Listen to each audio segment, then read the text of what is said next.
ഞാൻ ഇത്രയും സീനിയറായിട്ടുള്ളൊരു സംവിധായകനാണ്, ഞാൻ എൻ്റെ പ്രസിഡൻ്റാണ്, എന്നോട് ഗുണ്ടാപ്പിരിവെന്ന് ആവശ്യപ്പെടുകയോ മുകേഷിനോട് എന്തെങ്കിലും തരത്തിലുള്ള അനുഭാവം പാർട്ടിക്കകത്തുള്ള ആർക്കെങ്കിലും ഉണ്ടെന്ന് എനിക്ക് തോന്നുന്നില്ല. ഏറ്റവും ശക്തരായിട്ടുള്ള ഇടതുപക്ഷ ട്രേഡ് യൂണിയനുകളെ വരെ ഇതിൽ നിന്ന് വരാൻ തടസ്സം സൃഷ്ടിക്കുന്ന രൂപത്തിൽ ബി ഉണ്ണികൃഷ്ണൻ ഇവിടെ പ്രവർത്തിച്ചിട്ടുണ്ടെന്നുള്ളത് ഇവിടുത്തെ എല്ലാ ട്രേഡ് യൂണിയൻ നേതാക്കൾക്കും നേരിട്ട് അറിയാവുന്ന കാര്യമാണ്. ഇടുക്കി ഗോൾഡ് എന്ന് പറയുന്നൊരു സിനിമ ഞാൻ സംവിധാനം ചെയ്തു. അത് ഇപ്പോഴും ഒരു കൾട്ടായിട്ട് ആൾക്കാർ ആസ്വദിക്കുന്നു. അതിൻ്റെ പേരിലാണ് സത്യത്തിൽ ഇങ്ങനെ ഒരു ലഹരി മാഫിയ വാദം ഇതിനകത്തുള്ളത്. ഞങ്ങളടക്കമുള്ള ആൾക്കാർ ആവശ്യപ്പെട്ട കാര്യം, ഇതിനകത്ത് സർക്കാരൊന്നും ഇടപെടണം. കാരണം ഇവിടെ തർക്കങ്ങൾ ഉണ്ടാകുന്നുണ്ട്, വഴക്കുകൾ ഉണ്ടാകുന്നുണ്ട്. ഇത് നാഥനില്ലാത്ത കളരി പോലെ ചില സംഘടനകൾ ഈ വഴക്കുകളൊക്കെ തീർക്കുകയും തർക്കങ്ങൾക്ക് പരിഹാരം ഉണ്ടാക്കുകയും പല രൂപത്തിൽ ഇതിങ്ങനെ നടന്നുകൊണ്ടിരിക്കുകയാണ്. ഈ ഹേമ കമ്മിറ്റി റിപ്പോർട്ടിൽ ഇതിനെപ്പറ്റി സംസാരിച്ചിട്ടുണ്ട്. അതിനകത്ത് അന്വേഷണം നടത്തണം. ആരാണ് ഇവിടുത്തെ ലഹരി മാഫിയ എന്ന് കണ്ടെത്തണം. തൊഴിലാളി സംഘടന ഒരു വേതന പ്രശ്നത്തിൽ ഇടപെടുന്നതിന് കമ്മീഷൻ വാങ്ങുന്ന രീതി എനിക്ക് നേരിട്ടുണ്ടായപ്പോൾ ഞാനത് ചോദ്യം ചെയ്തതാണ്. ഞാനും ആ സംഘടനയും തമ്മിൽ അകലാനുള്ള പ്രധാന കാരണം. അങ്ങനെയാണെങ്കിൽ ആഷിഖ് അബു ട്രബിൾ മേക്കർ അല്ലേ? ഉറപ്പായിട്ടും ഞാൻ ട്രബിൾ മേക്കറാണ്.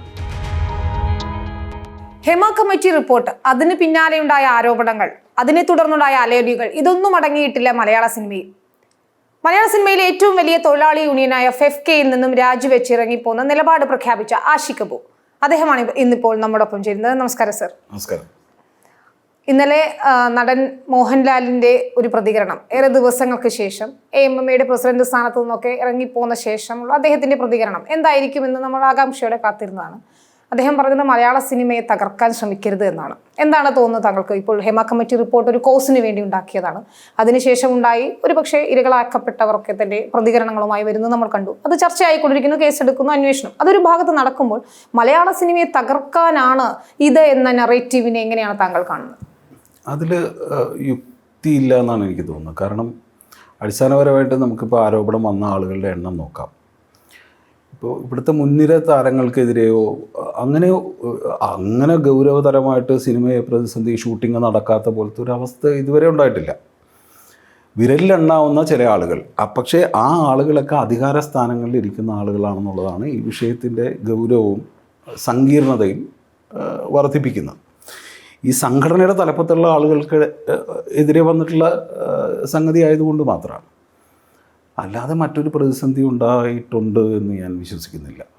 അപ്പോൾ അതിൽ യുക്തിയില്ലാത്തൊരു വാദമായിട്ടായിരിക്കും. എന്ന് മാത്രമല്ല, ഇതിന് ശേഷം ഇപ്പോൾ തമിഴ് ഇൻഡസ്ട്രിയിൽ ഇത്തരത്തിൽ കമ്മിറ്റി രൂപീകരിക്കണം. തെലുങ്കിൽ സമന്ത ഉൾപ്പെടെയുള്ള ആളുകൾ, പ്രമുഖർ തന്നെ വരികയാണ്. അവിടെ പഠിച്ച റിപ്പോർട്ടുകൾ പുറത്തുവിടണം, അല്ലെങ്കിൽ പുതിയ അന്വേഷണങ്ങൾ വേണമെന്നൊക്കെയുള്ള ആവശ്യങ്ങൾ വരും. അപ്പോൾ നമ്മളൊരു നല്ല തുടക്കം ഇട്ടു എന്നല്ലേ നമ്മളിതിനെ പോസിറ്റീവായി തന്നെ കാണേണ്ടതല്ലേ? വളരെ പോസിറ്റീവായിട്ട് നമ്മൾ കാണണം. അത് ചരിത്രത്തിലേക്ക് പോകുന്ന ഒരു കാൽവെപ്പാണ് സത്യത്തിൽ മലയാളം ഇൻഡസ്ട്രി കേരളത്തിൽ തുടക്കം കുറിച്ചിട്ടുള്ളത്. അത് മറ്റുള്ള സ്റ്റേറ്റുകളിലേക്കും ഇപ്പോൾ ഇത് എന്താ പറയുന്നത്, അവരും ഏറ്റെടുക്കുന്നു, അവിടെയും പ്രശ്നങ്ങളുണ്ട്, അവരും അരക്ഷിതരാണ്, ഇതിൽ സർക്കാരുകൾ ഇടപെടണം. ഇതാണ് പ്രധാനമായിട്ടും നമ്മളെല്ലാവരും ഉന്നയിക്കുന്ന കാര്യം.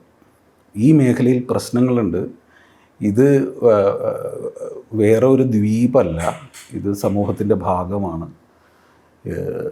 സാമൂഹികമായിട്ട് ഏറെ ശക്തിയുള്ള ജനകീയ കല എന്ന നിലയ്ക്ക് സിനിമാ മേഖലയിൽ എന്താ പറയുന്നത്, അരക്ഷിതരായ ആളുകളുണ്ട്. അവിടെ സ്ത്രീകൾ സുരക്ഷിതരല്ല, അധികാര സ്ഥാനങ്ങളിൽ നിന്ന് നീതി ലഭിക്കുന്നില്ല എന്നുള്ള കാര്യമാണ്. സർക്കാരുകളോടും പൊതുജനങ്ങളോടും ഇതിൽ ഇടപെടണമെന്ന കാര്യമാണ് ഞാനിതിൽ നിന്ന് മനസ്സിലാക്കുന്നത്. അത് ഏത് കമ്മിറ്റി റിപ്പോർട്ടിൻ്റെ രൂപത്തിലാണെങ്കിലും ശരി, ജനാധിപത്യത്തോട് ആവശ്യപ്പെടുകയാണ് ഈ അനീതിയിൽ നിങ്ങൾ ഇടപെടണം. ഇതാണ് ഞാൻ കാണുന്നൊരു കാര്യം. ഇന്നലെ മോഹൻലാലിൻ്റെ ഒരു പ്രസ്താവനയിൽ പറഞ്ഞ ഒരു പ്രധാനപ്പെട്ട ഒരു കാര്യമുണ്ട്. അമ്മ മാത്രമാണ് ഇതിൽ പ്രതികരിച്ചത്, അമ്മയോട് മാത്രമല്ല ഇത് ചോദിക്കേണ്ടത്, സിനിമയിലെ മറ്റ് സംഘടനകളുമായിട്ട് സംസാരിക്കണം എന്നൊക്കെ പറയും. മലയാള സിനിമ മുഴുവനായിട്ടാണ് ഇതിന് മറുപടി പറയേണ്ടത് എന്ന് മോഹൻലാൽ പറയുന്നുണ്ട്. ആ ഒരു കാര്യം വെച്ച് നോക്കുകയാണെങ്കിൽ തന്നെ പ്രസ് മീറ്റിലെ കണ്ടന്റ് എന്ത് തന്നെ ആയാൽ പോലും 2 തവണ അമ്മയുമായിട്ട് ബന്ധപ്പെട്ടിട്ടുള്ളതും നടന്മാരും മാത്രമാണ് ഇതിൻ്റെ അകത്ത് ഒരു ഔദ്യോഗികമായിട്ടുള്ളൊരു പ്രസ്താവനയുമായിട്ട് വന്നിട്ടുള്ളത്. സിനിമാ മേഖലയിലെ FFK ആയാലും പ്രൊഡ്യൂസേഴ്സ് അസോസിയേഷൻ ആയാലും മറ്റ് സംഘടനകളായാൽ തന്നെയും ഒരു ഔദ്യോഗികമായിട്ട് മാധ്യമങ്ങളെ കാണുകയോ ഇതിൽ നിലപാട് അറിയിക്കുകയോ ചെയ്തിട്ടില്ല. ഇത് യഥാർത്ഥത്തിൽ വിമർശിക്കപ്പെടേണ്ടതും എതിർക്കപ്പെടേണ്ടതുമല്ല? തീർച്ചയായിട്ടും ഇത് ഇപ്പോൾ ലാലേട്ടൻ പറഞ്ഞ കാര്യം കൃത്യമാണ്. കാരണം ഇത് നടന്മാരുടെ സംഘടനയാണ് എന്നുള്ളതുകൊണ്ട് എന്തിനാണ് അവരെ മാത്രം ഇതിൻ്റെ ഉത്തരവാദിത്വത്തിലേക്ക് പിടിച്ചു നിർത്തുന്നത് എന്നുള്ള ചോദ്യമുണ്ട്. എല്ലാവർക്കും കൂട്ടുത്തരവാദിത്വമുള്ള ഒരു കാര്യം തന്നെയാണ്. അവിടെ നമ്മൾ നോക്കേണ്ടത് അമ്മയ്ക്ക് ട്രേഡ് യൂണിയൻ സ്വഭാവം ഇല്ല എന്ന് പറയുന്നു. അപ്പോൾ ട്രേഡ് യൂണിയൻ സ്വഭാവമുള്ള ഒരു സംഘടനയിൽ എന്താണ് സംഭവിക്കുന്നത്? അവരുടെ മൗനത്തിന് എന്താണ് ന്യായീകരണം എന്നുള്ളതാണ് ഞാൻ ഉയർത്തിയ ചോദ്യം. എനിക്കതിന് കിട്ടിയ മറുപടികൾ നിങ്ങൾ ശ്രദ്ധിച്ച് കാണും. ഒന്ന്, എൻ്റെ സാങ്കേതികത്വത്തെ പറ്റിയിട്ടുള്ള എൻ്റെ വരിസംഖ്യയെ ഞാൻ അടച്ചിട്ടില്ല എന്നുള്ളത്. പിന്നെ ഒരാൾ ഫിഫ്കയുടെ ഔദ്യോഗിക ഭാരവാഹി പറഞ്ഞത് അയാൾക്ക് വട്ടാണെന്നാണ്, ബുദ്ധി കൂടി വട്ടായിപ്പോയാണെന്ന്. പിന്നെ ബി ഉണ്ണികൃഷ്ണൻ പ്രതികരിച്ചത് ഇതൊരു തമാശയായിട്ടാണ് തോന്നുന്നതെന്നാണ്.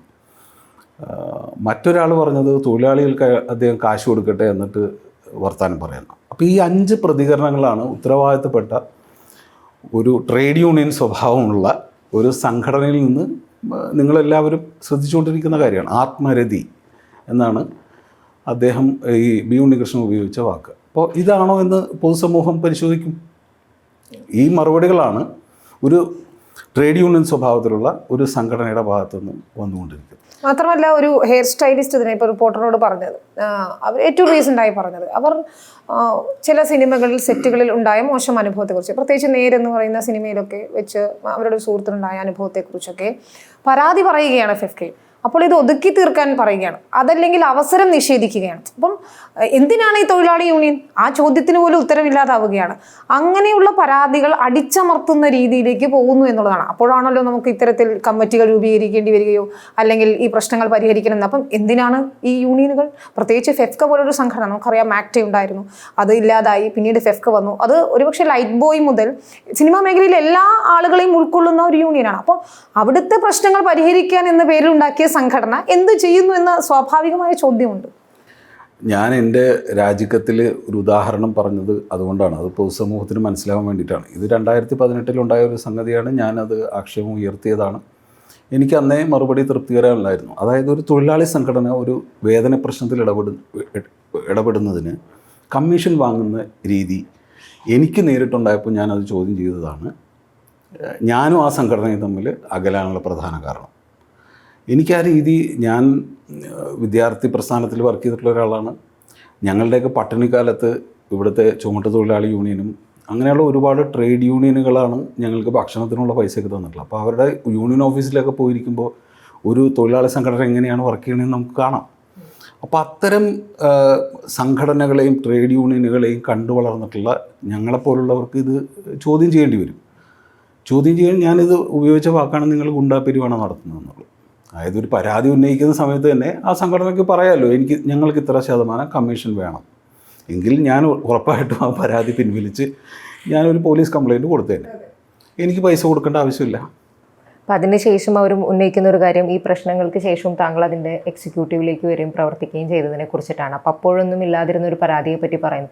എനിക്ക് ചോദിക്കാനുള്ളത്, അന്ന് ഇതിനെല്ലാം ശേഷം എക്സിക്യൂട്ടീവിലേക്ക് എത്തിയത് ഫെഫ്കയിൽ ഈ പറയുന്ന ഒരു യഥാർത്ഥ ട്രേഡ് യൂണിയൻ ഒരു സ്വഭാവം കൊണ്ടുവരാൻ ആഷിഖ് കപൂറിന് കൂടെ അതിലേക്ക് കോൺട്രിബ്യൂട്ട് ചെയ്യാൻ കഴിയും, അതിലേക്കൊരു മാറ്റം കൊണ്ടുവരാൻ കഴിയുമെന്നുള്ളൊരു പ്രതീക്ഷകളുടെ പുറത്താണോ എക്സിക്യൂട്ടീവിലേക്കൊക്കെ വരുന്നത്? ഇല്ല, ഞാൻ മാക്ട എന്ന് പറയുന്ന ഇപ്പോൾ അധികം പ്രചാരത്തിലില്ലാത്ത എൻ്റെ ഒരു മാതൃസംഘടനയുണ്ട്. അതിനുശേഷം ഇതിനൊരു തൊഴിലാളി ട്രേഡ് യൂണിയൻ സ്വഭാവത്തിൽ മാക്ട ഫെഡറേഷൻ, ഈ എല്ലാ സംഘടനകളിലും അംഗമായി വന്നിട്ടുള്ള ഒരാളാണ് ഞാൻ. ഫെഫ്കയുടെ രൂപീകരണ സമയത്ത് ഫെഫ്കയിൽ അംഗത്വം എടുത്തിട്ടുള്ള ആളാണ്. പിന്നീടും ഒരു എക്സിക്യൂട്ടീവിലേക്ക് മത്സരിക്കുകയും തിരഞ്ഞെടുക്കപ്പെടുകയും 2-3 എക്സിക്യൂട്ടീവ് യോഗങ്ങളിൽ ഞാൻ പങ്കെടുത്തിട്ടുള്ളത്. എനിക്ക് സംഘടനയുടെ ഘടനാപരമായ രീതികളോട് എനിക്ക് വിയോജിപ്പുണ്ട്, ഇപ്പോഴും ഉണ്ട്, അപ്പോഴും ഉണ്ട്. പിന്നീട് നേരിട്ട് ഒരു അഭിപ്രായ വ്യത്യാസം വരുന്നത് ഈ ഒരു സംഗതിയെ തുടർന്നാണ്. എനിക്ക് കുറച്ച് ഇപ്പോൾ ഇവർ അപമര്യാദയായി പെരുമാറി എന്ന് പറയുന്നത്, പക്ഷേ ഞാൻ ചോദ്യം ചെയ്തതാണ്, ഗുണ്ടാപ്പിരിവാണോ എന്നുള്ളത് ഞാൻ ചോദിച്ചതാണ്. അതിനുശേഷം ഞാൻ ഇതിൻ്റെ എക്സിക്യൂട്ടീവിലോ അംഗത്വത്തിലോ ഒന്നും നിന്നിട്ടില്ല. പിന്നീട് തൊഴിലാളി സംഘം നടത്തി ഫെഫ്ക. ആ സമയത്ത് അതൊരു നല്ല കാര്യമായിട്ട് തോന്നി, അതിന് പിന്തുണയ്ക്കണമെന്ന് തോന്നി. ഞാൻ ആ പരിപാടിക്ക് പോവുകയും ചെയ്തു. തൊഴിലാളികൾക്ക് എല്ലാവർക്കും ഇൻഷുറൻസ് കിട്ടുന്നൊരു പദ്ധതിയാണ്. പിന്നീട് ഇതിൻ്റെ ആക്ടിംഗ് സെക്രട്ടറി എൻ്റെ ഒരു സുഹൃത്താണ് സോഹൻലാൽ. അദ്ദേഹമാണ് പിന്നീട് ഞാനുമായിട്ടുള്ള കമ്മ്യൂണിക്കേഷൻ നടത്തിക്കൊണ്ടിരുന്നത്. ഈ കഴിഞ്ഞ 2-3 ആഴ്ചകൾക്ക് മുമ്പ് എൻ്റെ വരിസംഖ്യ കുടിശ്ശികയുണ്ട്, അത് തീർക്കണമെന്ന് ആവശ്യപ്പെടുകയും ഞാൻ ആ പണം അടക്കുകയും ചെയ്തു. അപ്പോൾ എൻ്റെ മെമ്പർഷിപ്പ് നമ്പറിൽ തന്നെ ആ പണം അടച്ചിട്ടുണ്ട്. അത് ബി ഉണ്ണികൃഷ്ണൻ്റെ അഭിപ്രായമായിരിക്കും. സാധാരണയായിട്ട് വരിസംഖ്യ കുടിശ്ശിക ഉണ്ടാവാറുണ്ട്, എല്ലാവർക്കും ഉണ്ട്. ഇപ്പോഴും പരിശോധിച്ചാൽ ഒരുപാട് പേർക്കുണ്ടാവും. അപ്പോൾ സ്വാഭാവികമായിട്ട് എനിക്ക് തോന്നിയത് ഞാൻ അംഗത്വം പുതുക്കുന്നത് തന്നെയാണ്. ഞാൻ അപേക്ഷ വെച്ചിട്ടില്ല പുതുക്കാതെ. എൻ്റെ പോയ അംഗത്വം തിരിച്ചു തരണമെന്ന് പറഞ്ഞാൽ ഞാൻ എവിടെയും അപേക്ഷ വെച്ചിട്ടില്ല. എനിക്ക് ഈ സംഘടനയുടെ ഘടനാപരമായ രീതികളോട് എനിക്ക് എതിർപ്പുള്ളതുകൊണ്ടാണ് ഞാനിത് വിട്ടുതന്നത്. അപ്പോൾ എനിക്ക് എന്താ ഈ ഒരു കാര്യത്തിൽ ഒരു സാമൂഹിക ഉത്തരവാദിത്വം ഉള്ള ഒരു തൊഴിലാളി സംഘടനയുടെ മൗനം അത് വളരെ അപകടകരമായിട്ട് തോന്നിയുകൊണ്ടാണ് ഞാൻ അതിൽ നിന്ന് ഔദ്യോഗികമായി രാജിവെച്ചത്.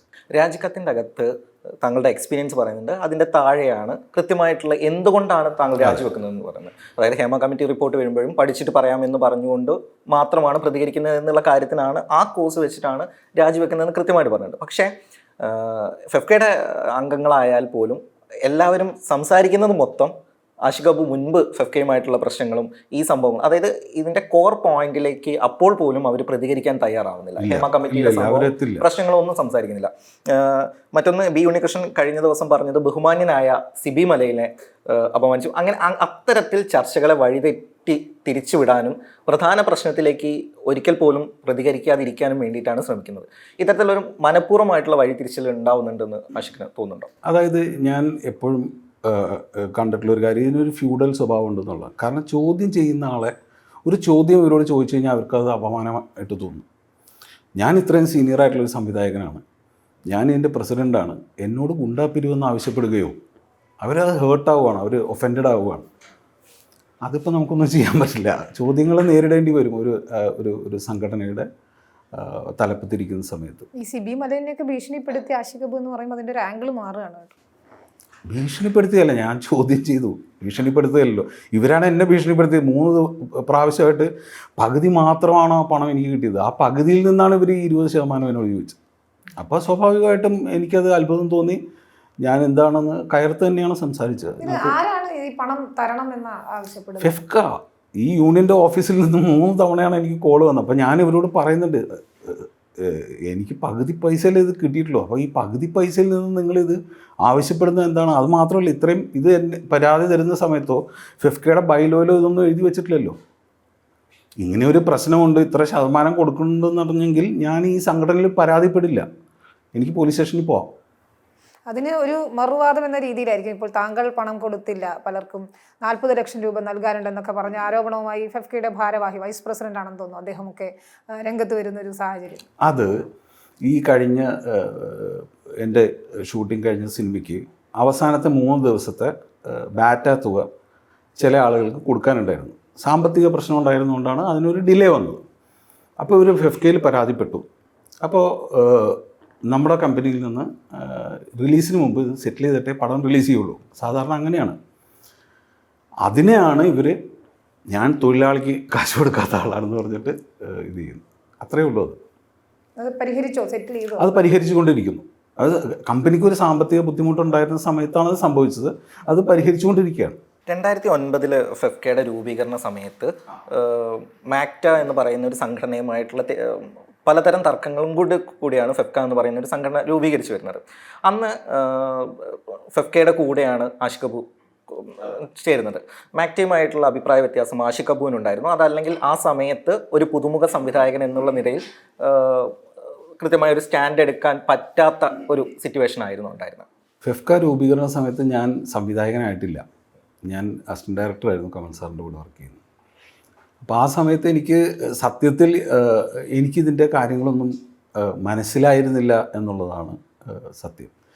അന്ന് ഫെഫ്ക ഉയർത്തിക്കൊണ്ടുവന്നത് സംവിധായകൻ വിനയൻ ഭയങ്കര ഏകാധിപതിയായിട്ട് പെരുമാറുന്നു. അപ്പോൾ അതുകൊണ്ട് നമുക്ക് ജനാധിപത്യ രീതിയിലുള്ള ഒരു സംഘടന വേണം എന്നുള്ള വാദമാണ് അന്ന് കേട്ടത്. അത് വളരെ ന്യായമായിട്ട് എനിക്കത് തോന്നുകയും ചെയ്തു. പിന്നീടാണ് ഈ ഡെവലപ്മെൻറ്റ്സ് മുഴുവൻ ഉണ്ടാകുന്നത്. വിനയനെ വിലക്കുന്നത്, തൊഴിൽ നിഷേധിക്കുന്നത്, അത് പല ആളുകളുടെ തൊഴിൽ നിഷേധിച്ചതായിട്ട് എനിക്ക് തന്നെ നേരിട്ട് ബോധ്യമുണ്ട്. ശ്രീ വിനയൻ കോടതിയിൽ പോയി അത് തെളിയിച്ചതാണ്. ഇവരൊക്കെ പിഴയടച്ചതുമാണ്. ഈ വിനയൻ്റെ കാര്യം പറയുമ്പോൾ ഇപ്പോൾ പുറത്തു വരുന്ന ചില വാർത്തകളുണ്ട്. വിനയനുമായിട്ട് ബന്ധപ്പെട്ടിട്ട് ആഷിഖ് അബു ചേർന്നൊരു മറ്റൊരു സംഘടനയ്ക്കുള്ള സാധ്യതകൾ ആരായുന്നുണ്ടെന്നും അത്തരത്തിലുള്ള ചില വാർത്തകൾ പുറത്തേക്ക് വരുന്നുണ്ട്. അങ്ങ് അതിനുള്ള ഒരു സാധ്യത ഉണ്ടാവും? ഇല്ല, അങ്ങനെ ഒരു ഇല്ല. ഇതിനോട് ആഡ് ഓൺ ചെയ്ത് ചോദിക്കാനുള്ളത്, ബി ഉണ്ണികൃഷ്ണൻ സിനിമാ നയം രൂപീകരിക്കുന്ന കോൺക്ലേവിൽ പങ്കെടുക്കുന്നതിനെതിരെ വിനയൻ പ്രതികരിച്ചിരുന്നു. ആഷിഖ് അബു ഈ കാര്യത്തിൽ ബി ഉണ്ണികൃഷ്ണൻ്റെ ജെനുവിനിറ്റിയിലെ ചില സംശയങ്ങൾ ഉന്നയിച്ചിരുന്നു. എന്തുകൊണ്ടാണത്? ശ്രീ വിനയൻ ഉന്നയിക്കുന്നത് വളരെ ന്യായമായിട്ടുള്ള കാര്യമാണ്. കാരണം ഈ തൊഴിൽ വിലക്കുകൾ പലപ്പോഴും തെളിയിക്കാൻ ബുദ്ധിമുട്ടാണ്. അങ്ങനെയാണ് പലപ്പോഴും ഉണ്ടാവുക. ഇപ്പോൾ പല സ്ത്രീകളോ പറയുന്നത് തൊഴിൽ വിലക്കിൻ്റെ കാര്യമാണ്, പക്ഷേ അതൊന്നും തെളിയിക്കാൻ അസാധ്യമാണ്. പക്ഷേ അങ്ങനെ അസാധ്യമായ ഒരു കാര്യം തെളിയിച്ച ആളാണ് ശ്രീ വിനയൻ. അദ്ദേഹത്തിൻ്റെ കയ്യിൽ കൃത്യമായിട്ടുള്ള വിധിയും ആ കാര്യത്തിലുണ്ട്. അപ്പോൾ സ്വാഭാവികമായിട്ടും ഗവൺമെൻറ് അത് പരിഗണിക്കേണ്ടതായിട്ട് വരും. അപ്പോൾ ഞാൻ സത്യത്തിൽ അദ്ദേഹം പറയുന്ന കാര്യത്തെ പിന്തുണയ്ക്കുന്നതിനോടൊപ്പം തന്നെ മറ്റൊരു കാര്യം, ഇപ്പോൾ നമ്മൾ ട്രേഡ് യൂണിയൻ സ്വഭാവം എന്തുകൊണ്ട് ഈ സംഘടനകൾക്കില്ല എന്നുള്ള ചർച്ചയിലേക്കാണല്ലോ കയറുന്നത് ഇനി. അപ്പോൾ ഇവിടെ 2 ഇടത് ട്രേഡ് യൂണിയനുകൾ വർക്ക് ചെയ്യുന്നില്ല, BMS വർക്ക് ചെയ്യുന്നുണ്ട്. എന്തുകൊണ്ടാണ് ഈ 2 CITU AITUC പോലുള്ള സംഘടനകൾ ഇവിടെ വർക്ക് ചെയ്യാത്തത്? ഇതിന് തുരങ്കം വെച്ച ആളാണ് ശ്രീ ബി ഉണ്ണികൃഷ്ണൻ. അത് TJ ആഞ്ചലോസ് കഴിഞ്ഞ ദിവസം നിങ്ങളുടെ ചാനലിലൂടെ തന്നെ പറഞ്ഞു. അതായത് ഇടത് സംഘടനകളെ ഇവിടെ വർക്ക് ചെയ്യാൻ വരുന്നതിൽ നിന്ന് CITUവിനെ അടക്കം തടയാൻ ഈ സംഘത്തിന് പറ്റിയിട്ടുണ്ട്. ഇവർ CITU ഇവിടെ ഇതിൻ്റെ പ്രവർത്തനങ്ങൾ ആരംഭിച്ചതാണ് കഴിഞ്ഞ 2-3 വർഷങ്ങൾക്ക് മുമ്പ്. അപ്പോൾ സാമൂഹിക ഉത്തരവാദിത്വമുള്ള തൊഴിലാളി സംഘടനകൾ സിനിമാ മേഖലയിലേക്ക് വരുന്ന സമയത്ത് ഇതിനെ തുരങ്കം വെക്കുന്ന ആൾക്കാർ ഇതിനകത്തുണ്ട്. അതിൽ ശ്രീ TJ ആഞ്ചലോസ് പറഞ്ഞിട്ടുള്ള പേരാണ് ബി ഉണ്ണികൃഷ്ണൻ. അപ്പോൾ സ്വാഭാവികമായിട്ടും ഇടത് സംഘടനകളുടെ വരവിനെ തടയിട്ട ആളെന്നുള്ള നിലയ്ക്ക് ഇയാൾ ഇടത് വിരുദ്ധൻ തന്നെയാണ്. അപ്പോൾ ബി ഉണ്ണികൃഷ്ണനാണ് ഇവിടുത്തെ ഇടതുപക്ഷ സർക്കാർ അല്ലെങ്കിൽ ആ ഒരു സർക്കിളിൽ നിന്നും ഏറ്റവും കൂടുതൽ സപ്പോർട്ട് നേടുന്ന ഒരു വ്യക്തി എന്നുള്ള രീതിയിൽ സമൂഹത്തിന് മുൻപിൽ പ്രത്യക്ഷപ്പെടുന്നത്. അദ്ദേഹത്തിൻ്റെ പല പ്രസ്താവനകളെയും സർക്കാർ പിന്താങ്ങാറുണ്ട്. അങ്ങനെ ഒരു കാണും. ഇപ്പോൾ ഒരു ഇടത് വിരുദ്ധനെന്ന് ആഷിഖ് അബുവിൻ്റെയും ഒരു രാഷ്ട്രീയ പശ്ചാത്തലവും ഇടതുപക്ഷം തന്നെയാണ്. അപ്പോൾ 2 ഇടതുപക്ഷങ്ങൾ തമ്മിലുള്ളൊരു ഏറ്റുമുട്ടലാണോ ആഷിഖ് അബു ബി ഉണ്ണികൃഷ്ണൻ സംവാദങ്ങളിൽ നമ്മൾ കാണുന്നത്? പിന്നെ ഇത്തരം, അതായത് ഒരു ഇടതുപക്ഷ പ്രസ്ഥാനത്തിൻ്റെ ഏറ്റവും അടിസ്ഥാനം എന്ന് പറയുന്നത് തൊഴിലാളികളാണ്, തൊഴിലാളി യൂണിയനുകളാണ്. അതിൻ്റെ ഒരു കടന്നുവരവിനെ എതിർക്കുന്ന ഒരു വ്യക്തിയെ എന്തുകൊണ്ടായിരിക്കാം ഇടതുപക്ഷ പ്രസ്ഥാനം ഇത്തരത്തിൽ സംരക്ഷിച്ചും സ്ഥാനമാനങ്ങൾ നൽകിയൊക്കെ അല്ല, അതൊരു പ്രധാനപ്പെട്ട ചോദ്യമാണ്. അപ്പോൾ ഇദ്ദേഹം എവിടെ നിൽക്കുന്നു എന്ന് വെളിപ്പെടണം. അത് മാത്രമേ ഉള്ളൂ ഇപ്പോൾ ഞങ്ങളെപ്പോലുള്ള ആളുകൾ ആഗ്രഹിക്കുന്നത്. കാരണം ഈ തൊഴിലാളി പ്രസ്ഥാനത്തിൻ്റെ പേര് പറഞ്ഞ് മറ്റുള്ള ട്രേഡ് യൂണിയനുകൾ തളർത്തി ഈ ഏറ്റവും ശക്തരായിട്ടുള്ള ഇടതുപക്ഷ ട്രേഡ് യൂണിയനുകളെ വരെ ഇതിൽ നിന്ന് വരാൻ തടസ്സം സൃഷ്ടിക്കുന്ന രൂപത്തിൽ ബി ഉണ്ണികൃഷ്ണൻ ഇവിടെ പ്രവർത്തിച്ചിട്ടുണ്ടെന്നുള്ളത് ഇവിടുത്തെ എല്ലാ ട്രേഡ് യൂണിയൻ നേതാക്കൾക്കും നേരിട്ട് അറിയാവുന്ന കാര്യമാണ്. അപ്പോൾ അതിനെ മുൻനിർത്തിയാണ് പ്രധാനമായിട്ടും ഈ ഇദ്ദേഹത്തിൻ്റെ ഇടതുവിരുദ്ധത നമ്മൾ ചൂണ്ടിക്കാണിക്കാൻ ഉദ്ദേശിക്കുന്നത്. ഞങ്ങളെല്ലാവരും ആഗ്രഹിക്കുന്നത് ഈ സർക്കാരുകളും പൊതുസമൂഹവും ഈ സിനിമാ ഇൻഡസ്ട്രിയിൽ ഇടപെടണം. അപ്പോൾ സ്വാഭാവികമായിട്ടും സർക്കാരിന് ചെയ്യാവുന്ന ചില കാര്യങ്ങൾ, തർക്ക പരിഹാരങ്ങൾക്ക് സർക്കാരിന് മുമ്പിൽ, ഈ സർക്കാരിൻ്റെ അല്ല UDF സർക്കാരിൻ്റെ മുമ്പിൽ ഇതിനൊരു പരിഹാരം ഉണ്ടായിരുന്നു. അതാണ് അടൂർ ഗോപാലകൃഷ്ണൻ കമ്മിറ്റി റിപ്പോർട്ട്. അതിൽ പ്രധാനമായിട്ടും പറഞ്ഞിട്ട് തർക്ക പരിഹാരങ്ങൾക്ക് സർക്കാർ നിയന്ത്രണത്തിൽ ഒരു സംവിധാനം വേണം. നിലവിൽ ഈ സംഘടനകളാണ് ഇതിന്റെ തലപ്പത്തിരിക്കുന്ന ഇദ്ദേഹത്തെ പോലുള്ള ആളുകളാണ് ഇവിടെ തർക്ക പരിഹാരം നടത്തുന്നത്. കമ്മീഷൻ ചോദിക്കുന്നത് അവിടെയാണ് കമ്മീഷൻ വരുന്നത്. ഈ തർക്ക പരിഹാരങ്ങൾക്കും മീഡിയേറ്ററുമായിട്ട് വർക്ക് ചെയ്തിട്ട് വേറെ ഒരുപാട് കാര്യങ്ങൾ ഇവിടെ സംഭവിക്കുന്നുണ്ട്. ഇവിടെ സർക്കാരുകളെ തെറ്റിദ്ധരിപ്പിക്കുന്നുണ്ട്. ഈ ബി ഉണ്ണികൃഷ്ണൻ എന്ന് പറയുന്ന ഒരു വ്യക്തി, അദ്ദേഹത്തിന് തനിയെ ഇങ്ങനെ ഇത്രയും വലിയൊരു തൊഴിലാളി പ്രസ്ഥാനത്തെ, മറ്റെല്ലാ മേഖലകളിലും വലിയ സ്വാധീനമുള്ള ഒരു തൊഴിലാളി പ്രസ്ഥാനത്തെ സിനിമ പോലെ വളരെ പവർഫുൾ ആയിട്ടൊരു മേഖലയാണ് അതിലേക്ക് കടക്കുന്നതിൽ നിന്ന് എങ്ങനെ തടയാൻ കഴിയും? അല്ല, അത് അന്വേഷിക്കേണ്ടതാണ്. എൻ്റെ കയ്യിൽ വ്യക്തമായിട്ടുള്ള തെളിവ് ഈ സമയത്തില്ല. പക്ഷെ അത് അന്വേഷിക്കേണ്ടതാണ്. അത് ഞാൻ അന്വേഷിക്കുന്നുണ്ട്. അത് കൂടുതൽ വ്യക്തമായിട്ടുള്ള തെളിവുകളും കാര്യങ്ങളും എൻ്റെ കൈവശമുള്ള സമയത്ത് ഞാൻ അതിനെപ്പറ്റി. അപ്പോഴാണ് ഈ പവർ ഗ്രൂപ്പ്, പവർ ലോബി എന്നൊക്കെ പറയുന്ന വാക്കുകൾക്കൊക്കെ ഒരു പ്രാധാന്യം വരുന്നതാണ്. അതുകൊണ്ട് അതൊരു നമ്മൾ ഒരു വിഷയം പഠിച്ച് ഒരു കമ്മിറ്റി ഉണ്ടാക്കി അതിൽ തന്നെ പറയുന്ന കാര്യങ്ങളാണ്. ഞാനൊരു പവർ ഗ്രൂപ്പിന്റെ ഭാഗമല്ല എന്ന് മോഹൻലാൽ പറയുന്നത് കേട്ടു. പക്ഷേ അദ്ദേഹം ആയിരിക്കാം, നമുക്കറിയില്ല. പക്ഷെ അങ്ങനെ ഒരു ഇല്ല എന്നത് ഇത്രയും വർഷം പ്രവർത്തിക്കുന്ന ആളുകൾക്ക് ഇവിടെ നടക്കുന്ന കാര്യങ്ങൾ അറിയേണ്ടതല്ലേ. ഈ പവർ ഗ്രൂപ്പ് എന്നതിൻ്റെ ഒരു വാക്കിൻ്റെ ഒരു പ്രാധാന്യം തൊഴിൽ നിഷേധിക്കപ്പെടുമ്പോൾ അങ്ങനെയൊക്കെ പല ഘട്ടങ്ങളിൽ ഇടപെടുമ്പോഴൊക്കെയാണ് അത് ചർച്ചയാകേണ്ടതും തന്നെയാണ്. അങ്ങനെ ഒരു പവർ ഗ്രൂപ്പ് ഉണ്ടെങ്കിൽ അതൊരിക്കലും ഗുണം ചെയ്യുന്നതുമല്ലല്ലോ. ഇത് ഏതെങ്കിലും ഈ പവർ ഗ്രൂപ്പുണ്ട് ഇവിടെ സ്ത്രീ സുരക്ഷയ്ക്കൊക്കെ ഗൗരവമായിട്ടുള്ള വെല്ലുവിളി ഇവിടെ നേരിടുന്നുണ്ടെന്നുള്ളതൊന്നും ഒരു മാധ്യമമോ ആഷിഖ് കപൂറോ WCCയോ ഉയർത്തിയ പരാതിയല്ല. ഇത് വ്യക്തമായിട്ട് സർക്കാരിൻ്റെ മുമ്പിൽ സ്റ്റേറ്റ് നിശ്ചയിച്ച ജുഡീഷ്യൽ കമ്മിറ്റിയുടെ കണ്ടെത്തലുകളാണ്. ഇതിനെ നമ്മൾ വിശ്വസിച്ചല്ലേ പറ്റുള്ളൂ. അപ്പോൾ സ്വാഭാവികമായിട്ടും പവർ ഗ്രൂപ്പ് ഇല്ല എന്ന് പറയുമ്പോൾ ആ കമ്മിറ്റിയുടെ കണ്ടെത്തലിനെ നമ്മൾ ചോദ്യം ചെയ്യുന്നതാണ്.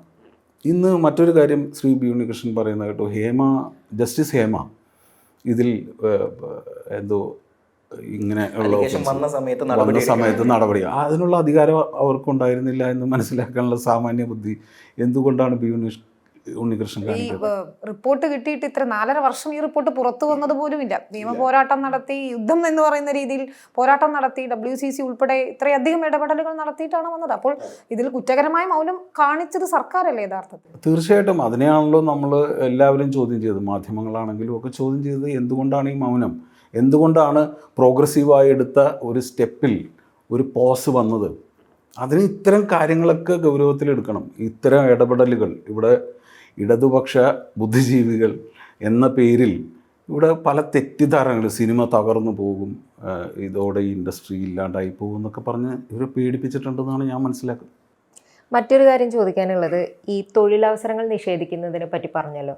അപ്പം അതിനൊരു മറുവാദം എന്നുള്ള നിലയിൽ പലരും ഉന്നയിക്കുന്നതാണ്, എന്തുകൊണ്ട് ആഷിഖ് കപൂർ അടക്കമുള്ള മറ്റ് സംവിധായകർ ഈ തൊഴിലവസരങ്ങൾ നിഷേധിക്കപ്പെട്ട WCC എന്നൊരു സംഘടന തുടങ്ങിയതിൻ്റെ പേരിൽ നിഷേധിക്കും. അതിൽ ചിലർക്ക് അവസരങ്ങൾ നൽകിയിട്ടുണ്ട്, പക്ഷെ അതിനകത്ത് കൂടുതൽ പേരുണ്ട്. ഇപ്പോൾ മുൻനിരയിലുള്ള പാർവതി റീമ കല്ലിങ്കൽ പോലുള്ളവരല്ലാതെ മറ്റ് ഒരു നടിമാരും മറ്റ് പ്രവർത്തകരൊക്കെ ഉണ്ട്. അപ്പം എന്തുകൊണ്ട് ആഷിഖ് കപൂർ എന്ന് മാത്രമല്ല ആ ഒരു വിങ്ങിൽപ്പെടുന്ന ഇത്തരം മലയാള സിനിമയിൽ ഓൾറെഡി നിലനിൽക്കുന്ന പല ഹൈറാർക്കിക്കെതിരെ സംസാരിക്കുന്ന സംവിധായകരുടെ സിനിമകളിലൊന്നും എന്തുകൊണ്ട് ഇവർക്ക് കൂടുതൽ അവസരങ്ങൾ നൽകുന്നില്ല? ടെക്നീഷ്യൻസിനാണെങ്കിലും അഭിനേതാക്കൾക്കാണെങ്കിലും അവസരങ്ങൾ നൽകുന്നില്ലല്ലോ എന്നൊരു വാദം പലയിടത്തും ചർച്ചയിൽ കണ്ടു.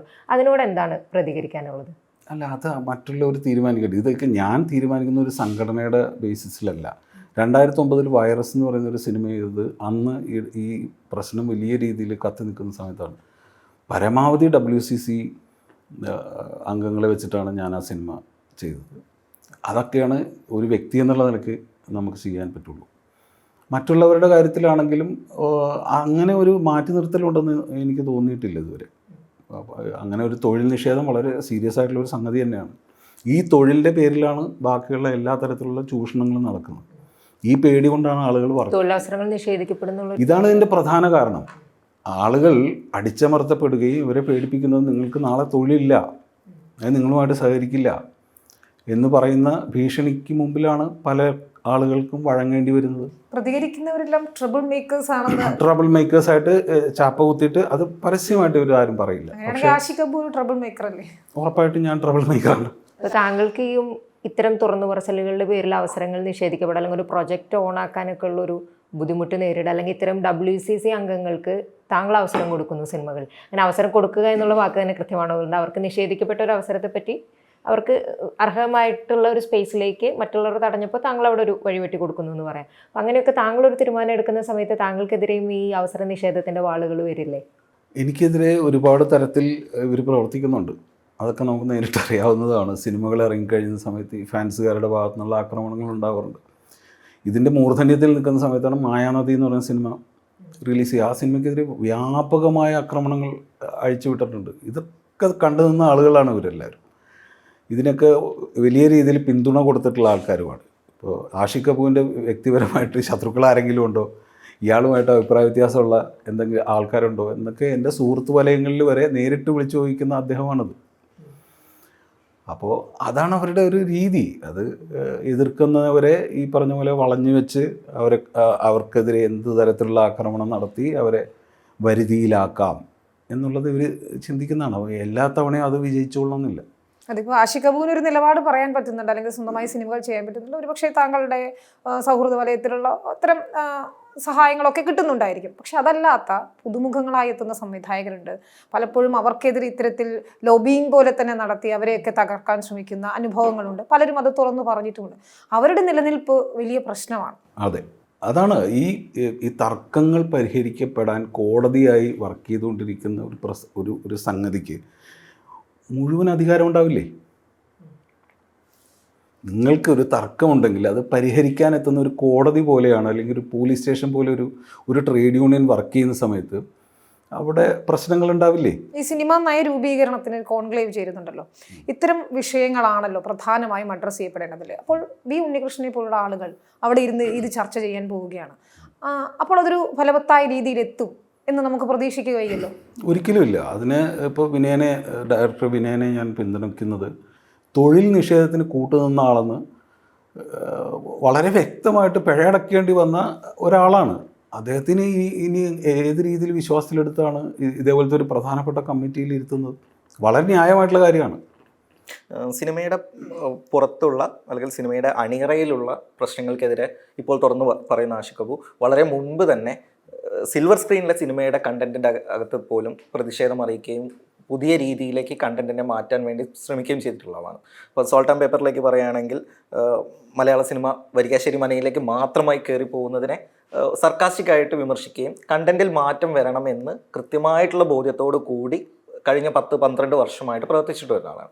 സിനിമയിലേക്ക് വരുന്ന സമയത്ത് അല്ലെങ്കിൽ വന്നു കഴിഞ്ഞ ആ ഒരു കാലഘട്ടത്തിൽ കണ്ടന്റിൽ ഇത്തരത്തിൽ മാറ്റം വേണം, സിനിമയുടെ കണ്ടന്റ് കൂടി രാഷ്ട്രീയം സംസാരിക്കുന്ന നിലവിൽ നിലനിൽക്കുന്ന കണ്ടന്റ് അല്ല നമുക്ക് ആവശ്യമെന്നുള്ള ഒരു ധാരണയും അങ്ങനെ ഒരു തീരുമാനം എടുത്തു പോവുകയും ചെയ്യുന്നതിനുള്ള കാരണങ്ങൾ എന്തൊക്കെയായിരുന്നു? കാരണം താങ്കൾ വരുന്നത് ഒരു ഓൾഡ് സ്കൂൾ എന്ന് പറയുന്ന, ഇപ്പം കമലിൻ്റെ അസോസിയേറ്റ് ആയിട്ടാണ് വരുന്നത്. ഓൾഡ് സ്കൂളിൽ നിന്ന് പഠിച്ചു വന്നിട്ടാണ് പുതിയൊരു രീതി മലയാള സിനിമയിലേക്ക് കൊണ്ടുവരുന്നത്. അങ്ങനെ ഒരു തീരുമാനം എടുക്കുന്ന ഏത് ഘട്ടത്തിലായിരുന്നു? ഇൻ്റർനെറ്റിൻ്റെ വരവൊക്കെ തന്നെയാണ്. എന്നെ മാത്രമല്ല, എൻ്റെ തലമുറയിൽ ഒരുപാട് പേരെ ഒരേ സമയം ഇൻ്റർനെറ്റ് സ്വാധീനിച്ചിട്ടുണ്ട്. പലതരം സിനിമകൾ, ഫിലിം ക്ലബ്ബുകൾ മാത്രം അല്ലെങ്കിൽ ഫിലിം ഫെസ്റ്റിവലുകൾ മാത്രം ഉണ്ടായിരുന്ന സ്ഥലത്തു നിന്ന് നമുക്ക് എല്ലാവർക്കും എല്ലാ ഭാഷയിലെയും സിനിമകളൊക്കെ കാണാൻ പറ്റിയ അതിനൊരു ഇൻ്റർനെറ്റിന് വലിയൊരു പങ്ക് വഹിക്കാനുണ്ടെന്ന് തോന്നുന്നു. മറ്റൊന്ന്, കേരളത്തിലെ സിനിമാ പ്രേക്ഷകരാണെന്നാണ് ഞാൻ വിശ്വസിക്കുന്നത്. അവരാണ് ആദ്യ സ്ഥാനം. കാരണം പ്രേക്ഷകരില്ലായിരുന്നുവെങ്കിൽ ഇത്തരം സിനിമകൾ മുന്നോട്ട് പോകില്ലായിരുന്നു. അവരാണ് സത്യത്തിൽ ആവശ്യപ്പെട്ട സിനിമകൾക്ക് മാറ്റം വേണം. പക്ഷേ താങ്കൾ പറഞ്ഞ പോലെയാണെങ്കിൽ മായാനദിയൊക്കെ ഇറങ്ങുന്ന സമയത്ത് ഒരു നെഗറ്റീവ് ക്യാമ്പയിനിങ് വളരെയധികം ഉണ്ടായിരുന്നു. ആ സിനിമ ഇപ്പോഴും നമുക്ക് ഏറ്റവും പ്രിയപ്പെട്ട സിനിമകളിലൊന്നും. അത് കേരളമായതുകൊണ്ടാണ്. അത് സിനിമയെ ജനങ്ങൾ എത്രത്തോളം ഹൃദയത്തിൽ ഏറ്റിയിരിക്കുന്നു എന്നുള്ളതിൻ്റെ തെളിവാണ് മായാനദി. ഇതിന് എന്നെ സംഘം ചേർന്ന് ആക്രമിച്ചതാണ് ഇവിടെ. പക്ഷേ എനിക്ക് എൻ്റെ സിനിമയിലുള്ള വിശ്വാസം നഷ്ടപ്പെട്ടിരുന്നില്ല. ഇന്നും ഞാൻ സിനിമയിൽ വിശ്വസിക്കുന്നു. ഈ ഹേമ കമ്മിറ്റി റിപ്പോർട്ടിൽ പറയുന്ന ഈ മൊഴി നൽകി എന്ന് പറയുന്ന ഗുരുതരമായ പ്രശ്നങ്ങൾ, അതിൽ പോക്സോ ഉൾപ്പെടെയുള്ള പ്രശ്നങ്ങളുണ്ടെന്ന് പറയുന്നു. അക്കാര്യങ്ങളിലൊരു നടപടി ഉണ്ടാകുന്നില്ല, നിയമപരമായ കാര്യങ്ങളിലേക്ക് പോകുന്നില്ല, അതിലൊരു അന്വേഷണമില്ല. ഇപ്പോഴുണ്ടാക്കിയ അന്വേഷണ സംഘം പോലും പിന്നീട് വന്ന അലിഗേഷൻസ് അന്വേഷിക്കാനുള്ളതാണ്. അതിലൊരു നിയമനിർമ്മാണം അല്ലെങ്കിൽ ഒരു നിയമ നടപടിയിലേക്ക് ഇനിയും വൈകിക്കൂടല്ലോ. കാരണം 4-5 വർഷമായി പലപ്പോഴും നമ്മൾ ഈ ഇരകളെന്ന് പറയുന്ന ആളുകൾ അല്ലെങ്കിൽ മൊഴി നൽകിയ ആളുകൾ ഈ പ്രമുഖർക്കൊപ്പം ഇരിക്കുന്ന മന്ത്രിമാരെയോ അല്ലെങ്കിൽ ജനപ്രതിനിധികളെയോ കാണുന്നത്. അവർക്കുണ്ടാകുന്ന ഒരു മാനസികാവസ്ഥ എന്തായിരിക്കും? അവർ ഇനിയും തുറന്നു പറയും, പരാതി പറഞ്ഞാൽ കേസെടുക്കും. ആ നിലപാട് ശരിയല്ലല്ലോ.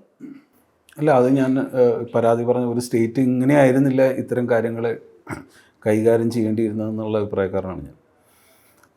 കാരണം വളരെ ചരിത്രപരമായ ഒരു തീരുമാനമാണ് ഈ സ്ത്രീ സുരക്ഷ എന്ന കാര്യത്തിൽ ഗവൺമെൻറ് അന്ന് സ്വീകരിച്ചെന്ന് ഞാൻ വ്യക്തിപരമായിട്ട് വിശ്വസിക്കുന്നു. കാരണം ഇതിനു മുമ്പുള്ള സർക്കാരുകൾക്ക് മുമ്പിലുമൊക്കെ സിനിമാ ലോകത്തെ പ്രശ്നങ്ങളെ പറ്റിയിട്ട് ഞങ്ങളെല്ലാവരും സംസാരിച്ചിട്ടുണ്ട്. ഇവിടെ ഒരുപാട് രീതിയിലുള്ള സമരങ്ങൾ, നിങ്ങൾ കുറച്ചു കാലം മുമ്പ് സമരങ്ങൾ പലപ്പോഴും ഈ സംഘടനകൾ തമ്മിലായിരുന്നു.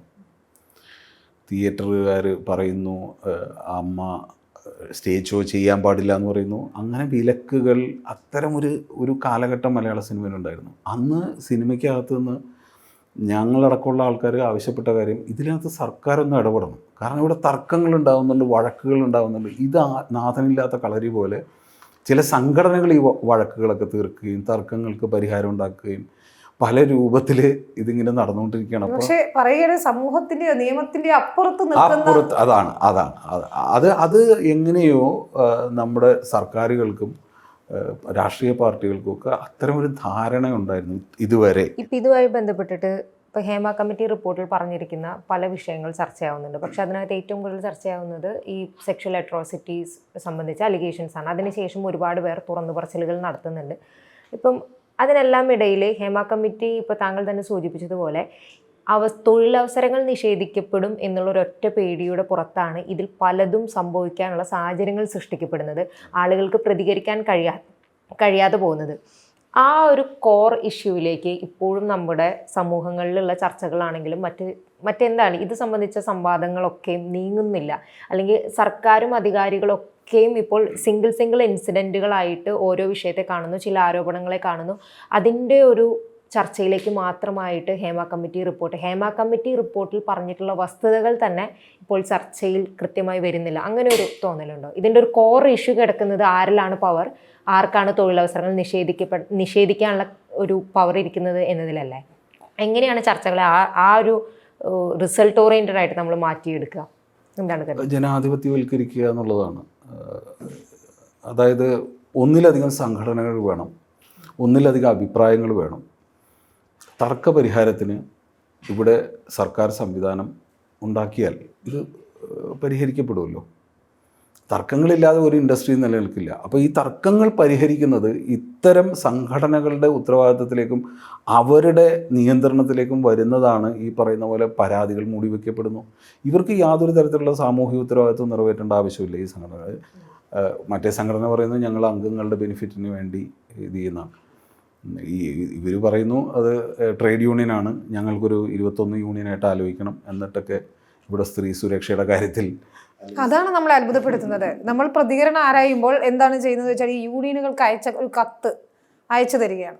ഞങ്ങൾ അടുത്ത മാസം 3 ദിവസം യോഗം ചേരും, അതിനുശേഷം ഒരു തീരുമാനമെടുക്കും. അതായത് എല്ലാ കാര്യങ്ങളിലും അഭിപ്രായം പറയുന്ന ആളുകളാണ് ഈ പറയുന്നത് എന്നതാണ്. ഹേമ കമ്മിറ്റി റിപ്പോർട്ടിനെ പറ്റി വലിയ രീതിയിൽ സർക്കാർ തലത്തിലും ഒക്കെ അന്വേഷണം നടത്തിക്കൊണ്ടിരുന്ന ആളാണ് ഇദ്ദേഹം, പി ഉണ്ണികൃഷ്ണൻ. ഇതിനകത്ത് എന്താണെന്ന് വലിയ കൗതുകത്തോടെ അറിയാൻ ശ്രമിച്ചിട്ടുണ്ട് പല ഘട്ടങ്ങളിലും. ഇത് പുറത്തു വന്നതിന് ശേഷം ഇത് പഠിക്കാൻ അദ്ദേഹത്തിന് അല്ലെങ്കിൽ ഈ 21 സംഘടനകൾക്കും ഇവിടെ ഒരു കുറ്റകൃത്യം നടക്കുന്നു, അനീതി നടക്കുന്നു, ഇവിടെ അധികാരം ഉപയോഗിച്ച് സ്ത്രീകളെ കീഴ്പ്പെടുത്തുന്നു, അവരെ ഭീഷണിപ്പെടുത്തുന്നു, അവരുടെ തൊഴിലവസരങ്ങൾ നിഷേധിക്കുന്നു. ഇത് എന്താണ് ഇവിടെ പഠിക്കാനുള്ളത്? അത് അനീതിയാണെന്ന് എന്താണ് തിരിച്ചറിയാൻ ഇത്ര താമസം? പരാതിപ്പെട്ടവർക്കൊപ്പം എന്നൊരു നിലപാട് മാത്രമേ അതിൽ ആവശ്യമുള്ളൂ, അല്ലെ? ഉത്തരവാദിത്തപ്പെട്ട ഒരാൾ പറയേണ്ടുന്ന ഒരേ ഒരു മറുപടി അതാണ് എനിക്ക് മനസ്സിലാവാത്ത കാര്യം എന്ന് വെച്ച് കഴിഞ്ഞാൽ അതാണ്. ആരെയാണ് പേടിക്കുന്നത്, ആരെയാണ് ഭയപ്പെടുന്നത്? അത് ഈ പവർ ഗ്രൂപ്പിനെയൊക്കെ തന്നെ ഇവർക്കും പേടിയായിരിക്കുമല്ലോ. അതായിരിക്കുമല്ലോ.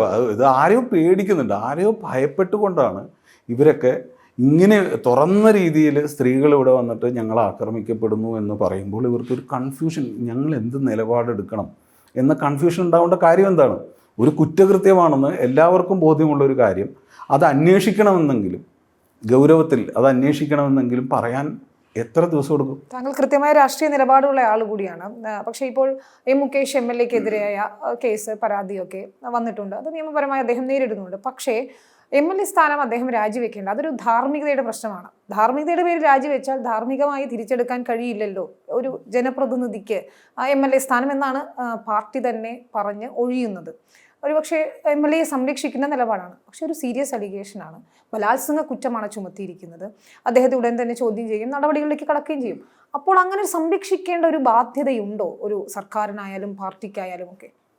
എനിക്ക് തോന്നുന്നില്ല. അത് മുകേഷിനോട് എന്തെങ്കിലും തരത്തിലുള്ള അനുഭാവം പാർട്ടിക്കകത്തുള്ള ആർക്കെങ്കിലും ഉണ്ടെന്ന് എനിക്ക് തോന്നുന്നില്ല. ഇതൊരു രാഷ്ട്രീയ പ്രതിസന്ധിയായിട്ടാണ് എല്ലാവരും കാണുന്നതെന്നാണ് ഞാൻ അനുമാനിക്കുന്നത്. എനിക്കതറിയില്ല. ഒരു ബൈ ഇലക്ഷനെ എങ്ങനെ നേരിടും എന്നൊക്കെയുള്ള അതിസങ്കീർണമായിട്ടുള്ള ഒരു പ്രശ്നമായതുകൊണ്ട് അല്ലാതെ ആരും തന്നെ പാർട്ടിയിൽ മുകേഷിനെ മാനസികമായിട്ടോ വ്യക്തിപരമായിട്ടോ പിന്തുണയ്ക്കും എന്ന് ഞാൻ വിശ്വസിക്കുന്നില്ല. പക്ഷേ ഞാൻ ചോദിക്കുന്നത്, ഇപ്പം ബൃന്ദ കാരാട്ടിനെ പോലുള്ളവർ അല്ലെങ്കിൽ വനിതാ നേതാക്കളൊക്കെ തന്നെ പറയുകയാണ് ഇങ്ങനെ ഒരാളെ, ആനി രാജ ഉൾപ്പെടെയുള്ളവർ പറയുന്നത് നമ്മൾ കേൾക്കുകയാണ്, എന്തിനും ഇത്തരം ഒരാളെ നമ്മൾ സംരക്ഷിക്കണമെന്ന്. കാരണം ആ പോസ്റ്റിൽ അദ്ദേഹം ഇരിക്കട്ടെ എന്ന് തീരുമാനിക്കുമ്പോൾ അത് ഒരു സംരക്ഷണം തന്നെയാണല്ലോ. കാരണം MLA എന്ന അധികാരം അപ്പോഴും അവിടെ ഉണ്ട്. എന്നുള്ളതാണ്. ഞങ്ങൾ MLA അല്ലെങ്കിൽ നിയമപരമായുള്ള നടപടികളിൽ ആ ഒരു പരിരക്ഷ അത് ഇതിന് കൊടുക്കില്ല എന്നൊക്കെ പറയുമ്പോൾ പോലും അത് അവിടെ ഉണ്ട്. ആ MLA അദ്ദേഹം തുടരുകയാണ്. അതൊരു ശരിയായ നിലപാടല്ലല്ലോ. അല്ല, അത് തിരുത്തുമെന്ന് തന്നെയാണ് ഞാൻ വിശ്വസിക്കുന്നത്. അങ്ങനെ വിശ്വസിക്കാനാണ് എനിക്ക് താല്പര്യം. കാരണം അത് രാഷ്ട്രീയപരമായിട്ടുള്ള ഒരു സങ്കീർണ ഘട്ടത്തിലൂടെ പോകുന്നത് കൊണ്ടുള്ള താൽക്കാലികമായിട്ടുള്ള ഒരു പ്രതിരോധം തീർക്കലാണെന്നാണ് ഞാൻ മനസ്സിലാക്കുന്നത്. അല്ലാതെ പൊളിറ്റിക്കലി ഒന്നും ആരും ഇദ്ദേഹത്തെ സപ്പോർട്ട് ചെയ്യുന്നതായിട്ട് എനിക്ക് തോന്നുന്നില്ല. അത് ഉടൻ തന്നെ അതിനൊരു തീരുമാനവും ഉണ്ടാവാൻ സാധ്യതയുണ്ട്. ഈ സിനിമയിലെ പവർ ഗ്രൂപ്പുകളെ കുറിച്ച് പറയുന്ന സമയത്ത് പലപ്പോഴായി പറയപ്പെടുന്ന ഒരു സാധനമാണ് പല സ്ഥലങ്ങളെ കേന്ദ്രീകരിച്ചിട്ട് കോക്കസുകളുണ്ട് എന്നുള്ള രീതിയിൽ അലിഗേഷൻ ഉണ്ട്. അതിൽ താങ്കൾക്കെതിരെ വരുന്ന, അതായത് താങ്കൾക്ക് വിമർശിക്കുന്നവർ ചില സമയങ്ങളിലെങ്കിലും ഇടയ്ക്കിടയ്ക്ക് പറയാറുള്ള ഒരു സാധനമാണ് അതേപോലെ ചില രാഷ്ട്രീയപരമായിട്ടും വിമർശിക്കുന്ന ഒരു സാധനമാണ് മലയാള സിനിമയിൽ മട്ടാഞ്ചേരി ഗ്യാങ് എന്ന് പറയുന്ന ഒരു ഗ്യാങ് ഉണ്ട്, അതിന് നേതൃത്വം കൊടുക്കുന്നത് ആഷിഖ് അബുവാണ് എന്നുള്ള ഒരു വിമർശനം വരാറുണ്ട്. ഇത്തരം വിമർശനങ്ങളോടെ ആഷിഖ് അബു എങ്ങനെയാണ് പ്രതികരിക്കുന്നത്? മാത്രമല്ല അതൊരു വലിയ നെഗറ്റീവ് നോട്ടിലാണ്. അവിടെ ഒരു മയക്കുമരുന്നിൻ്റെയൊക്കെ ഒരു കേന്ദ്രമാണ്. അതിൻ്റെയൊക്കെ തലവനാണ് താങ്കൾ. പലയിടങ്ങളിലെ ട്രോളുകളിലും അല്ലെങ്കിൽ ചർച്ചകളിലും ഒക്കെ അങ്ങനെയൊക്കെ ഉണ്ട് കേട്ടോ.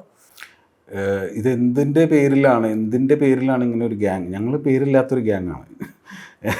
ഗ്യാങ് എന്ന് പറഞ്ഞാൽ ഞങ്ങൾ സുഹൃത്തുക്കളായിട്ടുള്ള കുറച്ച് പേര് ഒരേ സമയത്ത് ഞങ്ങൾ സംഘം ചേർന്ന് സിനിമ ചെയ്ത ആൾക്കാരല്ല. ഞങ്ങളുടെ സിനിമകളിൽ തന്നെ ഡിഫറെൻറ്റ് കാര്യങ്ങളാണ് നമ്മളെല്ലാവരും. ഇപ്പോൾ ഈ പറയുന്ന, ഞാൻ ആരുടെയും പേര് എടുക്കുന്നില്ല, ഈ മാഫിയയിൽപ്പെടുന്ന എല്ലാവരുടെയും കാര്യത്തിലാണ്. സുഹൃത്ത് ബന്ധത്തിനപ്പുറത്തേക്ക് യാതൊരു അജണ്ടയും ഞങ്ങൾക്കാർക്കും ഇല്ല. ഇത് എനിക്ക് മാത്രം തോന്നുന്ന കാര്യം. ഇത് കംപ്ലീറ്റ്ലി വ്യക്തിപരമായിട്ടുള്ള വിമർശനങ്ങൾ മാത്രമായിട്ട് കണ്ടാൽ മതി. ആരെയും ഇതിൻ്റെ അകത്ത് കൂട്ടിച്ചേർക്കേണ്ടതില്ല. താങ്കൾക്കെതിരെ വരുന്ന ഇപ്പം പറഞ്ഞ പോലെ തന്നെയുള്ള ലഹരി മാഫിയ ആഷിഖ് അബു നിയന്ത്രിക്കുന്നു എന്ന് പറഞ്ഞുകൊണ്ടുള്ള അതായത് ഇത്തരത്തിൽ ഹേമ കമ്മിറ്റി റിപ്പോർട്ട് പുറത്തു വരുന്ന സമയത്ത്, അത് ചർച്ചയാവുന്ന സമയത്ത് ഇതിനെ വഴി തിരിച്ചുവിടാൻ വേണ്ടിയിട്ട് ഉപയോഗിക്കുന്ന ഒരു അലിഗേഷനാണ് ഈ കാര്യം. മറ്റൊന്ന്, ഇപ്പുറത്ത് നിൽക്കുന്ന WCC അംഗങ്ങൾക്കെതിരെ ചില അലിഗേഷൻസ് കൊണ്ട് അത്തരത്തിൽ ഈ വഴി തിരിച്ചുവിടൽ എന്ന് പറയുന്നത് ബോധപൂർവം നടക്കുന്നുണ്ടോ? അത്തരം ഒരു PR സ്ട്രാറ്റജി ഈ വിഷയത്തിൽ സംഭവിക്കുന്നുണ്ടെന്ന് ആഷിഖ് അബു വിശ്വസിക്കുന്നു. താങ്കളുടെ ഒരു പ്രതികരണം വന്നാൽ അപ്പോൾ അതിന് വരുന്ന മറു കമന്റ് അതാണ് കേട്ടോ. അതാണ് ഞാൻ ശ്രദ്ധിച്ചിട്ടുണ്ടത്. ഇടുക്കി ഗോൾഡ് എന്ന് പറയുന്നൊരു സിനിമ ഞാൻ സംവിധാനം ചെയ്തു. അത് ഇപ്പോഴും ഒരു കൾട്ടായിട്ട് ആൾക്കാർ ആസ്വദിക്കുന്നു. അതിൻ്റെ പേരിലാണ് സത്യത്തിൽ ഇങ്ങനെ ഒരു ലഹരി മാഫിയ വാദം ഇതിനകത്തുള്ളത്. ഇങ്ങനെ ഒരു വാദമുള്ള ആൾക്കാർക്ക് ഇവിടുത്തെ നിയമ സംവിധാനത്തെ സമീപിക്കാവുന്നതാണ്.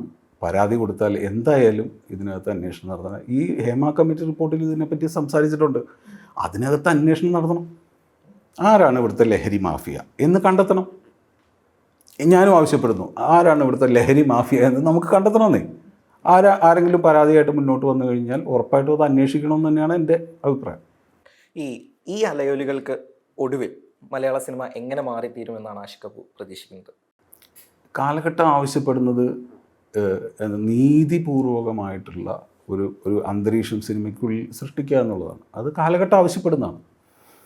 അത് തന്നെ സംഭവിക്കും. നീതി പുലരും, ജനാധിപത്യം വരും.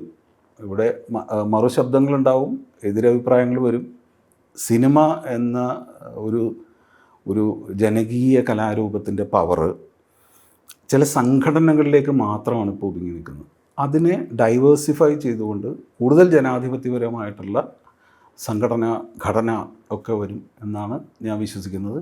അതിന് പ്രധാനമായിട്ടും ഒരു സർക്കാരിൻ്റെ ഇടപെടൽ അത് വളരെ ഇമ്പോർട്ടൻ്റ് ആണ്. ആ ഗൗരവം ഇപ്പോൾ സംസ്ഥാന സർക്കാർ കാണിക്കുന്നുണ്ട്.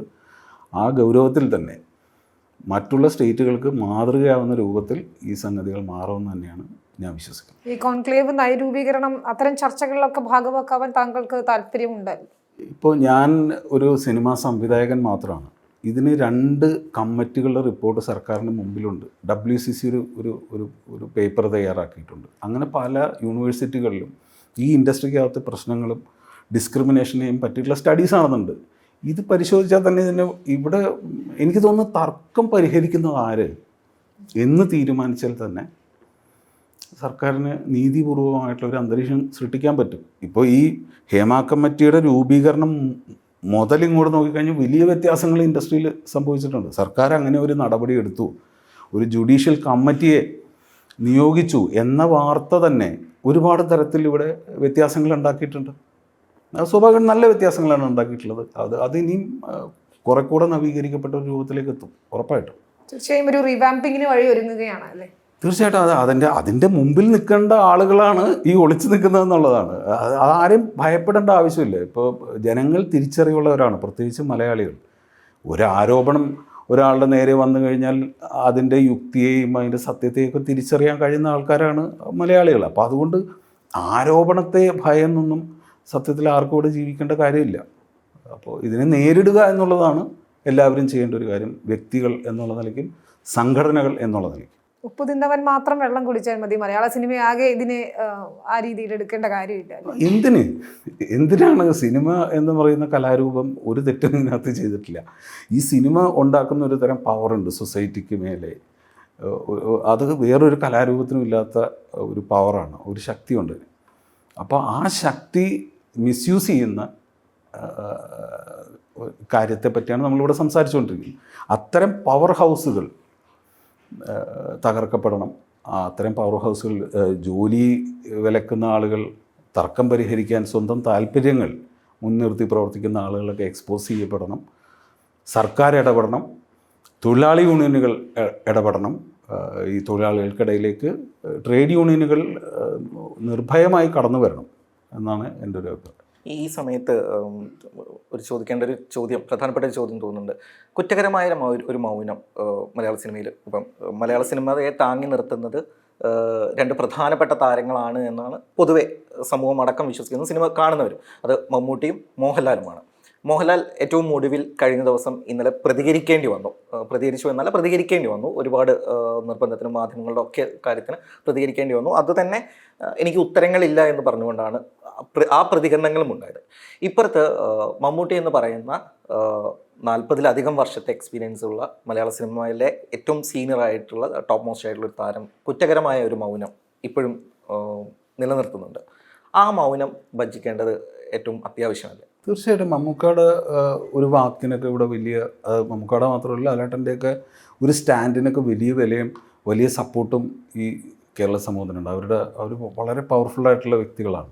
അപ്പോൾ അവരുടെയൊക്കെ ഒരു നിലപാടുകൾ, ഒരു പ്രൊആക്റ്റീവായിട്ടുള്ള ഇവിടുത്തെ പുരോഗമന സ്വഭാവമുള്ള ഒരു വാക്ക് വലിയ രീതിയിൽ ആളുകളെ സ്വാധീനിക്കുന്നതാണ്. അപ്പോൾ അതൊക്കെ എന്തുകൊണ്ടാണ് അത് മടിച്ചു നിൽക്കുന്നതെന്ന് എനിക്ക് മനസ്സിലാക്കണം. വലിയ സീരിയസ് ആയിട്ടുള്ളൊരു ഘട്ടത്തിലൂടെ ഇൻഡസ്ട്രി പോവുകയും അവിടെ നമ്മൾ സംസാരിച്ചുകൊണ്ടിരിക്കുന്നത് തൊഴിൽ നിഷേധത്തെ പറ്റിയും എന്താ പറയുന്ന സ്ത്രീകളെ ആക്രമിക്കപ്പെടുന്നതിനെ പറ്റിയാണ്. ഇവിടെ നമ്മുടെ കൺമുമ്പിൽ നമ്മുടെ കൂടെ വർക്ക് ചെയ്യുന്ന ഒരാൾ തെരുവിൽ ആക്രമിക്കപ്പെട്ടിട്ടുണ്ട്.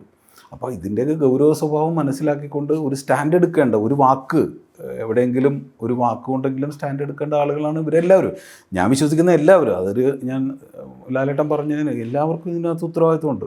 എല്ലാവർക്കും ഈ സൊസൈറ്റിയുടെ വാലിഡേഷൻ ആവശ്യമുള്ള ആളുകളാണ്, ഈ സമൂഹത്തോട് ഉത്തരവാദിത്വമുള്ള ആളുകളാണ് എല്ലാവരും. അതിനകത്തുനിന്ന് ആർക്കും മാറി നിൽക്കാൻ വേണ്ടി കഴിയില്ല. അതിനകത്ത് ഒരു വ്യാജ നിലപാടും നിലനിൽക്കുകയില്ല. അപ്പോൾ സ്വാഭാവികമായിട്ടും ആത്മാർത്ഥമായും വ്യക്തിപരമായിട്ടും ഇത്തരം കാര്യങ്ങളോട് വ്യക്തിപരമായി തോന്നുന്ന അഭിപ്രായങ്ങൾ ഒരു വാക്കുകൊണ്ടെങ്കിലും പറഞ്ഞാൽ വലിയ പവർഫുള്ളായിരിക്കും ആ കാര്യങ്ങൾ. മാത്രമല്ല ഈ ഇരകളാക്കപ്പെട്ടവർക്ക് അല്ലെങ്കിൽ ഇൻസെക്യൂരിറ്റി അനുഭവിക്കുന്നവർക്ക് അതൊരു വലിയ ആശ്വാസം കൊടുക്കും. കാരണം ഇവരെ പോലുള്ള ആളുകളൊക്കെ അവർക്ക് ഒപ്പം നിൽക്കുന്നു എന്നുള്ള വലിയ രീതിയിലുള്ള ആശ്വാസം അവർക്ക് കിട്ടും. അപ്പോൾ അതൊക്കെ ഉടനെ അവരൊക്കെ തിരിച്ചറിയുമെന്നാണ് ഞാൻ വിശ്വസിക്കുന്നത്. തീർച്ചയായും. എന്തായാലും മലയാള സിനിമയുടെ ഒരു മാറ്റത്തിന് വഴിയൊരുക്കട്ടെ ഹേമ കമ്മിറ്റി റിപ്പോർട്ടായാലും തുടർ ചർച്ചകളായും. ഇപ്പോഴും അതിൻ്റെ നിയമ നടപടികളിലേക്ക് കടക്കേണ്ടിയിരിക്കുന്നു. താങ്കളുടെ നിലപാട് സുവ്യക്തമാണ്. വീണ്ടും ഈ നിലപാടുമായി നമ്മൾ വീണ്ടും കണ്ടുമുട്ടട്ടെ. താങ്കളുടെ നിലപാടിൽ ഉറച്ചു നിൽക്കുക. താങ്കൾ ആശിച്ചതുപോലെ തന്നെ മാറ്റങ്ങൾ വരട്ടെ എന്നുകൂടി നമ്മളെല്ലാവരും ആഗ്രഹിക്കുന്നില്ലേ? ഇത് കേട്ടാൽ ഞാൻ മാത്രമല്ലല്ലോ, എല്ലാവരും ആഗ്രഹിക്കുന്നത്, ഈ സമൂഹം ആഗ്രഹിക്കുന്ന കാര്യമൊന്നും തന്നെയുള്ളൂ. നവീകരിക്കപ്പെടേണ്ട ഒരു പ്രക്രിയക്ക് തുടക്കമെങ്കിലും ഈ തലമുറയിൽ ഇത് തുടങ്ങണം എന്നുള്ളതാണ് നമ്മൾ കാലഘട്ടം ആവശ്യപ്പെടുന്ന ഒരു കാര്യം. അത് നടക്കുമെന്ന് തന്നെയാണ് നമ്മുടെ എല്ലാവരും വിശ്വാസം. തീർച്ചയായും സർക്കാരിന് അതിലേറെ ചെയ്യാനുണ്ട്, ട്രേഡ് യൂണിയനുകൾക്ക് ചെയ്യാനുണ്ട്. നയരൂപീകരണ സമിതി അതിൽ ചർച്ചകൾ നടത്തുമ്പോൾ ആഷിഖ് അബു ഉൾപ്പെടെയുള്ളവർ ഉന്നയിക്കുന്ന ഇത്തരം കാര്യങ്ങൾ കൂടി പരിഗണിക്കപ്പെടേണ്ടത് തന്നെയാണ്. വ്യക്തമാണ് ആഷിഖ് അബുവിൻ്റെ നിലപാട്. വളരെയധികം നന്ദി ഇത്രയധികം സംസാരിച്ചു.